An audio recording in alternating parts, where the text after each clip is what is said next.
পবিত্র ঈদুল আজহার আগের দিন রাজধানীর অভিজাত এলাকা গুলশানের ঠিক পাশেই যেন আরেক পৃথিবী করাইল বস্তি। এখানে বসবাস করেন প্রায় ৩ লাখ শ্রমজীবী মানুষ।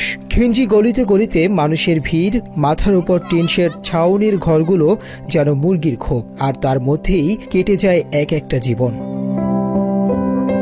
এই বস্তিতে ঈদের প্রস্তুতি বলতে কিছুই নেই, না নতুন জামা, না কেনাকাটা, না কোরবানির পশুর ডাক। শিশুরা জানেও না কোরবানির মানে কি। কেউ কেউ শুনেছে ঈদের দিন মাংস রান্না হয়, কিন্তু সেই মাংস তাদের বাসায় আসার সুযোগ হয় না, প্লেটে তো নয়ই।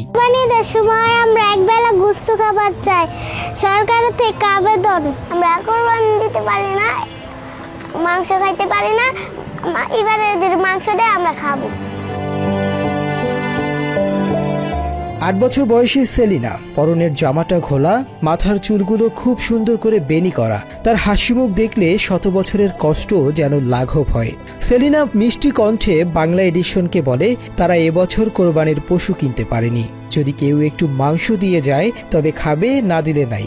আমরা এবছর কুরবানি দিতে পারি না, এবারে ঈদ আমরা আনন্দ করবো, যদি কেউ দিয়ে যায় তাহলে খাবো, না দিলে যায় নাই। সেলিনার পাশেই ছিলেন এক নারী। তিনি বলেন তাদেরও বাচ্চা কাচ্চাদের নিয়ে মাংস খেতে ইচ্ছা করে, কিন্তু তা আর সম্ভব হয় না। মানুষের কাছ থেকে 2 টুকরো জুটলে খেতে পারবেন তারা। আমরা তো ইচ্ছা আছে যে কোরবানি মাংস টাংস খাওয়ার মতন, আমরা তো খাইতে পারি না, এমনি নিজেরা কোরবানি চাই না, খাইতে পারি না। মানুষের যদি একটু দেয় তাহলে খাইতে পারি। করাইল বস্তির ছাপড়া ঘরের ভেতরে ঘুরলে বোঝা যায় মানুষের মৌলিক চাহিদার কতটা সংকট এখানে। খাবার, চিকিৎসা, নিরাপত্তা কোনোটাই নেই পরিপূর্ণভাবে, অথচ এই মানুষগুলোই শহরের নানা প্রান্তে শ্রম দিয়ে বাঁচিয়ে রেখেছে রাজধানীকে। 1 কেজি গরুর মাংসের বর্তমান বাজার মূল্য 800 টাকা। এই টাকা দিয়ে মাংস কিনে খাওয়ার সামর্থ্য নেই করাইল বস্তির কারোরই। বছরের একটি দিন মানুষের দাঁড়ে দাঁড়ে হাত পেতে কয়েক টুকরো মাংস পেলে তা খেয়েই তৃপ্তির ঢেকুর তোলার অপেক্ষায় থাকে এখানকার মানুষ। দেখা গেছে এক বছরে একবার কুরবানির মাংস হয়তো কেউ চাইয়া চিন্তাই না খায়, এমন লোকজন আছে বছরে একবার কুরবানির গোশত 800 টাকা কেজি কিনা খাইতে পারে না। মনে করবেন এই মহল্লায় যাবো, যা হয়তো কেউ 2 টুকরা দিব, কেউ দিত না, আবার কেউ মনে হবেন গাঢ় ধাক্কা দেখা দেয়ও দিব। মনে হবেন কোরবানি দিল, দিয়ে একখানো গেল, যা কব কি যে একটু পরে আয়ুন, পাক মারে একটু পরে গেল, ওই সময় না দিয়ে গেল, দিয়া শেষ। মাত্র 30% টাকায় জমির মালিক হয়ে নতুন বাংলাদেশের গড়ে তোলার স্বপ্ন দেখা বাংলা বসতি। 72 বছর বয়সী মনা বিবির ঘরে কয়েকটা চাল আর ডাল ছাড়া আপাতত কিছুই নেই। দুপুরের খাবার প্রস্তুত করতে চাল কসলাচ্ছিলেন। ফাঁকি কথা বলেন বাংলা এডিশনের সাথে, জানান কোনো ঈদেই কোরবানি দেয়া হয়নি তাদের। আমরা কোরবানি দিতে পারি না, আমরা বাচ্চা কাচ্চা নিয়ে এমনি থাকি, মানুষজন দিলে আমরা খাই। শিশুরাও জানে তাদের ঈদ মানে মাংস না পাওয়া।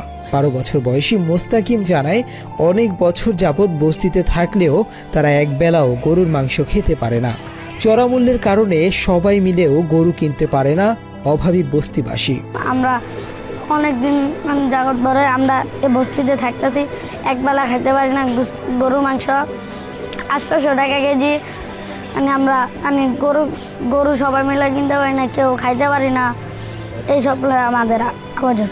প্রতি বছর কোরবানির সময় রাজধানীতে হাজার হাজার গরু কাটা হয়, মাংস বিলি হয় বিভিন্ন জায়গায়, কিন্তু করাইল বস্তির মতো জায়গাগুলোতে সেই মাংস পৌঁছায় না বলে দাবি এখানকার বাসিন্দাদের।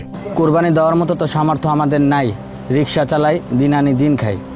এখন বিষয় হলো যেটাই যে আমরা ভাঙা ঘরে থাকি করাইল বস্তিতে, ওই উদ্দেশ্যে দেখা গেছে অনেক জায়গা থেকে মানুষ দয়া মায়া করে কোরবানির মাংস দিলে দেয়, না দিলে না দেয়। এই সময়ে বর্তমান অন্তর্বর্তী সরকারের প্রধান উপদেষ্টার প্রতি সমর্থন জানান করাইল বস্তির মানুষেরা। তারা বলেন তিনি যেন আরো দীর্ঘকাল ক্ষমতায় থাকেন, তাহলে তাদের মতো গরিব মানুষকে আর কষ্ট পেতে হবে না। এই সরকারের প্রতি দোয়া করি যেন সে একটু দীর্ঘতভাবে থাকতে পারে, থাকলে এই দেশের গরিব মানুষের একটু ভালো হবে।